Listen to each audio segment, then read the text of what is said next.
সেখানে বহু মানুষ আসবে যারা তোমার ক্ষতি করার চেষ্টা করবে, যারা তোমাকে প্রতিনিয়ত কুবুদ্ধি দেবে। আর খুব কম মানুষ আসবে তোমার লাইফে যারা তোমায় সুবুদ্ধি দেবে, তোমার চলার পথে এনার্জি দেবে, তোমার চলার পথে এক একটা পাওয়ার মনে হবে। কিন্তু সেই সংখ্যাগুলো খুব কম হবে।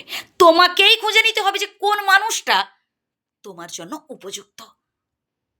আমরা বর্তমান সমাজে ছেলে বা মেয়ের বিয়ে দেওয়ার ক্ষেত্রে ছেলের বাড়ি কিংবা মেয়ের বাড়ির অর্থনৈতিক অবস্থা দেখি। শুনতে খারাপ লাগতে পারে কথাগুলো, কিন্তু বাস্তব বলছি। কিন্তু একটা সময় দেখা যায় যে একে অপরে মানিয়ে চলতে পারছে না, বিয়ের পরপরই ডিভোর্স। আমি এমন অনেক রিলেশন দেখেছি যেখানে 10-15 বছর কিংবা তার বেশি তাদের মধ্যে প্রেমের সম্পর্ক ছিল, তা সত্ত্বেও তারা বিবাহ বন্ধনে আবদ্ধ হতে পারেনি, কিংবা বিয়ের পর হয়েছে ডিভোর্স।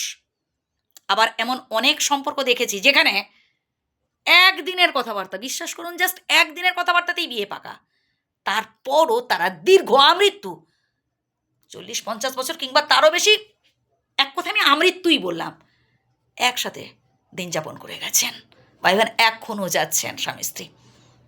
সুখের সংসার কি করে সম্ভব? সম্ভব একটাই কারণে, সেটা হচ্ছে অ্যাডজাস্টমেন্ট। আমাদের মধ্যে যত বেশি অ্যাডজাস্ট করার ক্ষমতা থাকবে, আমরা সে যেখানে যাই না কেন, স্বর্গ মর্ত পাতাল যেখানে যাই না কেন ভাই, আনন্দে বাঁচতে পারবো। তাই যে মানুষটাকে আপনি জীবন সাথী হিসেবে পেয়েছেন, কি জীবন সঙ্গিনী হিসেবে পেয়েছেন, তাকে নিয়ে বাকিটা জীবন এনজয় করুন, আনন্দে দিন যাপন করার কথা ভাবুন। অন্য কারোর সাথে তুলনা করতে যাবেন না। কার বউ কত সুন্দরী আপনার বউয়ের থেকে, কিংবা কার বরের রোজগার আপনার বরের থেকে কত বেশি, কে 10তলা বিল্ডিং করে ফেললো, ভাই এইসব তুলনা করতে যাবেন না।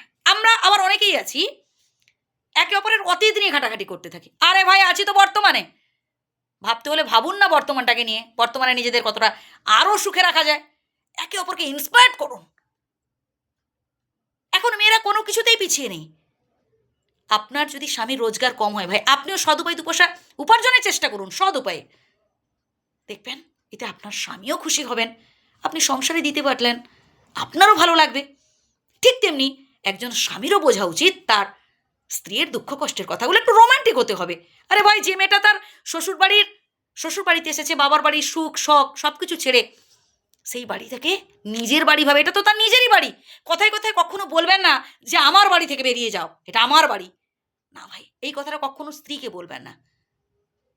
হ্যাঁ, আপনি হয়তো লক্ষ লক্ষ কোটি কোটি টাকা উপার্জন করছেন, দেশের বাইরে আছেন, ভালো চাকরি করছেন হয়তো, দিয়ে আপনি আপনার স্ত্রীকে দিচ্ছেন, এতে ভাবছেন আপনি আপনার স্ত্রীকে খুশি করতে পেরেছেন। আচ্ছা বলুন তো, সারা দিনের মধ্যে কতক্ষণ আপনি আপনার স্ত্রীর সাথে মন খুলে কথা বলেছেন বা বলেন? এবার করুন, দেখবেন আপনাদের এই সংসার সুখের হবে।